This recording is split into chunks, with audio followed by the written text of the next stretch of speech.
certeza quem já é mais antigo no mundo dos BLs já ouviu falar, ou pelo menos conhecem Killing Stalking, não é? A famosa história de um stalker que invade a casa do boy que ele tá apaixonado e descobre que ele era um serial killer e acaba preso no porão do cara e vive um horror psicológico homoerótico freudiano.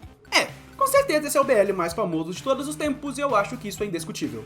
Mas, uma coisa que eu acho que saiu disso foi a ideia, ou pelo menos um movimento de obras BLs que tentam fazer um dark romance inspirado nisso aqui. Sendo The Paws Revenge a obra que menos tentou esconder isso, porque pelo menos para mim, essas obras aqui se parecem demais. Mesmo que lendo elas sejam totalmente diferentes, tanto pela história não tem nada a ver, quanto por Killing Stalking ser infinitamente superior em vários aspectos. Mas, esse não é o foco do vídeo de hoje, mas sim falar de um BL extremamente ruim que misturou Killing Stalking com os personagens de Death Note.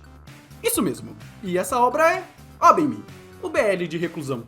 Mas, antes de começarmos a atacar pedras nessa obra, eu gostaria de pedir que você deixasse o seu like, se inscrevesse no canal e cogitasse virar um membro para ajudar com o trampo aqui dos vídeos. Além de receber prévias dos vídeos antes do seu lançamento, além do acesso antecipado aos mesmos, assim como o Caneco X e a Fernanda Souza Cavalcante, que se tornaram os primeiros membros aqui do canal. Muitíssimo obrigado, seus fofos. E tendo dito isso, bora pro vídeo.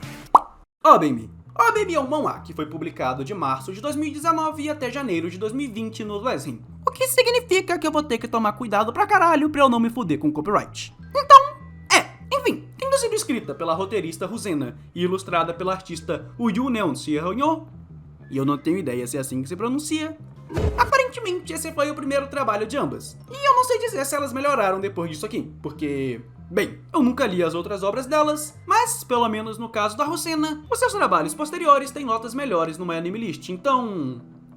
eu acho que ela melhorou. Enfim, indo ver as categorias dessa obra, Obey-me é um mangá com as tags de erótico, psicológico, BL e drama. E vendo o histórico do canal, eu acho que a gente já pode começar a fazer um bingo do gênero dos BLs que eu trago aqui.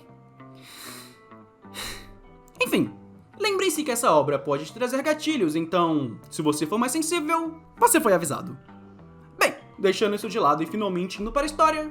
No primeiro capítulo, a história se inicia mostrando que atualmente o nosso protagonista era um hikikomori que vivia isolado em seu quarto. E saca só o Pornhub aberto. E ele vivia assim sendo sustentado pelo seu pai. Pai esse que claramente já não estava mais suportando viver com o encosto daqueles debaixo do teto. Convenhamos, né? Depois de tu se formar na escola e não tá fazendo faculdade, a sua obrigação mínima é dividir as despesas ou pelo menos pular fora e caçar teu rumo. Seja um adulto decente e não vagabundo. Mas bem, nisso a gente vê um pouco mais sobre a vida do prota, onde que na sua época de escola, ele sofreu um constante bullying e perseguição de seus colegas. Coisa que, além do simples abuso psicológico, indo até mesmo para um puta abuso físico. E saca só o rosto desse filho da puta fazendo o protagonista imitar um cachorro. E eu não sei porquê, mas ele me lembra o Bakugou. Enfim, nisso a história nos mostra uma das raras vezes que o protagonista sai de casa, onde que de acordo com o próprio ele só fazia isso nos dias de semana enquanto seu pai saía pra trabalhar, coisa que bem, no meio do percurso a gente vê um pouco da personalidade do mesmo, onde que nós descobrimos que ele tinha uma puta ansiedade social, tanto que ele era bastante paranoico com a ideia de se encontrar com alguém da sua época de escola. Mas bem, nisso vai pra ele indo fazer suas compras, mas quando ele tenta pagar, do nada o balconista puxa um pano do bolso e dopa o protagonista com aquilo.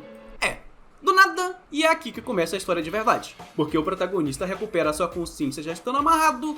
E pera, aquilo ali é um nó de bondage? Ele acorda amarrado e preso num quarto escuro, cheio de foto de mulher pelada na parede. E do nada, surge uma voz atrás dele que o serve um prato de comida. Mas que já que ele tava amarrado, o cara só pega o protagonista pelos cabelos e faz ele comer igual um cachorro. Coisa que com certeza não é muito agradável, mas devido a toda essa proximidade, o protagonista acaba reconhecendo seu sequestrador como sendo um antigo colega de classe, que por algum motivo se parece pra caralho com o L de Death Note. Finalizando assim com o primeiro capítulo dessa história, que só agora eu notei que o prota também se parece com Light. E bem, é hora de eu dar o meu ponto de vista, e aqui nesse vídeo eu vou fazer isso resumindo porcamente o resto dessa obra. Então, fica um aviso de spoilers. E cara, tipo, pro primeiro capítulo, tendo em vista a proposta da obra, eu não acho ele tão ruim assim. Eu acho ele até interessante, mas é muito raso e corrido. Tipo, ao decorrer da obra, a gente acaba vendo muitas situações bizarras pra cacete nessa história. Coisa que acaba escalonando muito e acaba ficando cada vez mais confuso. Ainda mais pra esse início relativamente simples. Onde que assim, já citando um pouco dos plots, esse L psicopata aqui sequestra o protagonista porque ele era apaixonado por ele e queria fazer ele cair nas suas graças. Então, a gente já sabe que vai ter muito abuso sexual por aqui. E um especial que nunca saiu da minha mente foi o do Sushi Man. Porque rola um sushi erótico e... caralho, eu lembrei agora que eles fizeram um ato inteiro na frente de um sushi man que o L contratou. Bizarro. Enfim, quem leu sabe, e meu Deus, isso aqui é muito ruim. Mas assim, saibam que as coisas ainda escalando muito, porque tipo, ele não só sequestra o protagonista, como também sequestra o cara que fazia bullying com ele, esse Bakugou da Shopee aqui. E tipo, não para por aí, porque com ele tentando agradar o protagonista, ele vai e abusa do Bakugou na frente do prota pra poder meio que se vingar de tudo que ele sofreu. Caralho, velho, isso aqui é absurdo demais. Ainda mais porque o protagonista gosta daquilo e realmente se sente vingado. E mal sabe a ele que ele seria o próximo a ser violado. Ai, meu Deus. Enfim, isso acontece, mas, novamente, não para por aí. Porque no meio da trama surge uma nova personagem, que é uma mina que o Ed sequestrou. E, assim, ela não é relevante em absolutamente nada na trama. Pelo menos até onde eu consegui entender, ela não faz nada, sendo que no máximo eu acho que ela serve pro protagonista não ficar maluco estando sozinho com esse psicopata, mas...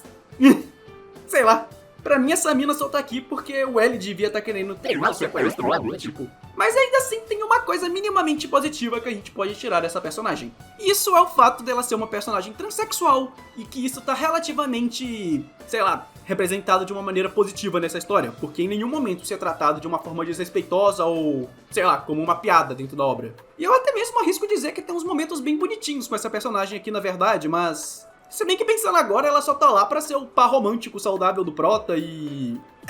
eu acho que se fosse uma... não faria diferença nenhuma nesse rolê, então... é legal ela ser trans, eu acho.